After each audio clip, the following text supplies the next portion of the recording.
Welcome viewers around the world to this Election Day edition of CNN 10. My name is Carl Azus. Feels a little different to be covering an election outside the CNN Center in Atlanta, Georgia, but we're still covering it, just like the two main candidates have covered some serious ground over the past few days, crisscrossing the country on the hunt for votes. Yesterday alone, incumbent Republican President Donald Trump visited Michigan, North Carolina, Pennsylvania, and Wisconsin, while Democratic presidential nominee Joe Biden traveled to Ohio and Pennsylvania. Both of these candidates voted early. The president in Florida on October 24th, the former vice president in Delaware on October 28th. Of course, their race is hardly the only one.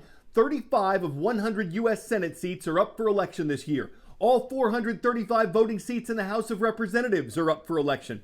11 states are holding gubernatorial elections. The makeup of state houses and senates are being decided. People are voting on ballot measures, which are laws or issues that citizens decide themselves. All of this is happening today for those who didn't already participate in early voting. And when it comes to the presidential race, the number we're looking for is 270. That's how many electoral votes a candidate needs to win the presidency.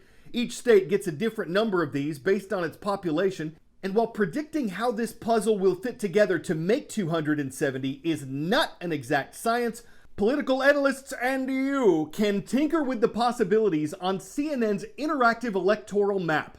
We've posted a link to this at CNN10.com. By turning states red for the Republican incumbent or blue for the Democratic challenger, you can see all the paths the election could take in determining who gets the minimum number of electoral votes. As we've stated before, though, we may not have the answer tonight like we usually do. Some states will still be counting mail-in ballots. In fact, 23 states accept mail-in ballots after Election Day as long as they're sent in the mail by November 3rd. So in a close race, if the results from these states aren't known for days, the results of the election may not be either. And there are other complications with the election process that may also delay results. Now, as the results come in on election night, everybody's waiting for news of the call. Now appears President Reagan has won. And he has called Reagan and congratulated him. That's when the losing presidential candidate calls the winner to concede the election. A few minutes ago, I called President Bush, President Clinton, Senator Barack Obama, President Obama congratulated Donald Trump to ensure the smooth transition of power. Now, of course, that's not always how it goes down. The vice president has recalled the governor and retracted his concession. He's not ready to give this up just yet. Election night is just the start of what can actually be a very lengthy process to officially pick the president. Now let's back up for a second. When you vote for president, you're not doing it directly. That's why a candidate can win the popular vote, but not the presidency. What you're actually doing, you're voting for electors. Those are people who are appointed in each state to then choose the president and the vice president. Federal law says all election disputes at the state level need to be wrapped up by December 8th so the electors can cast their ballots on December the 14th. Now, each state governor has got to certify the electors' votes and then send them on to Congress. So the results aren't official until the new Congress counts those ballots on January the 6th. Now, it's usually a straightforward process, but let's say one of the candidates questions the legitimacy of the state's count. The governor could choose not to certify the electors' votes, or, though this is really unlikely, the state legislature could decide to contest the election and send a different count to Congress, meaning Congress could end up with no results or with competing results from the same state. Now, that's a violation of federal law, so Congress would no longer have to honor that state's electors at all. Now, the House and the Senate can then decide which result is valid or throw out the votes from that state altogether. Now, I know you think I'm crazy, but this actually happened. It was 1876, shortly after the Civil War. Samuel Tilden won the popular vote, but there were 19 electoral votes in dispute. Congress had to step in and broker a compromise. Rutherford Hayes was eventually named president in exchange for the end of Reconstruction and the withdrawal of federal troops from the South. Here's where things get even more interesting. If a candidate still doesn't have a majority of electoral votes by the end of this process, the 12th Amendment says the House of Representatives decides who will be president, and each state delegation gets one vote. The Senate picks a vice president. No matter what happens, somebody has got to take the oath of office on January 20th. So help me God. If both the president and the vice president are still undecided, the Speaker of the House temporarily gets that job. We've reported on how concerns about coronavirus have already impacted this election. It's thought to be a major factor in why more than 95 million votes are already estimated to have been cast before today. The Pew Research Center says other issues on the minds of American voters include the state of the economy, healthcare, and violent crime. The way people feel about a particular candidate the moment they enter the voting booth can also factor in. And according to CNN 10 contributor Tyler Malden, so can the weather. It's Election Day in America, Carl. Voters are deciding who will be president of the United States for the next 4 years. As exciting as this may be, studies show weather can keep voters from heading to the polls. It's been long suspected that weather can have a significant impact on Election Day turnout. Researchers in recent years have put data behind those claims. Their results show rain and snow will indeed deter voters from showing up on Election Day, especially undecided voters that have yet to determine which candidate to choose.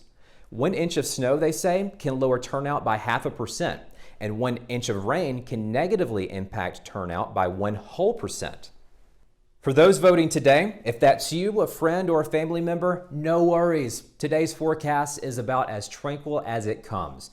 99.9% of the country will check the box for fantastic Election Day weather. For the few of you that may see a little precipitation, it's no more than you would typically see in early November. Those blemishes are in Oregon and Washington as a front approaches the Pacific Northwest, and a small portion of the Great Lakes and New England, with a weak weather maker moving over. High pressure is leading to great weather for the rest of us, with near to slightly above normal temperatures across much of the U.S. So yes, Carl, history shows weather can affect Election Day in a variety of ways. But for much of the country, today's forecast won't get in the way of those looking to cast a ballot. 10-second trivia. What type of waves have the longest wavelengths in the electromagnetic spectrum? Radio waves, microwaves, ultraviolet light, or X-rays? With wavelengths measuring between 1 millimeter and 62 miles, radio waves are the longest.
So here's an engineering challenge. You want to move a building 200 feet away. It's 5 stories tall and weighs 15 million pounds. Think the idea has legs? The building did.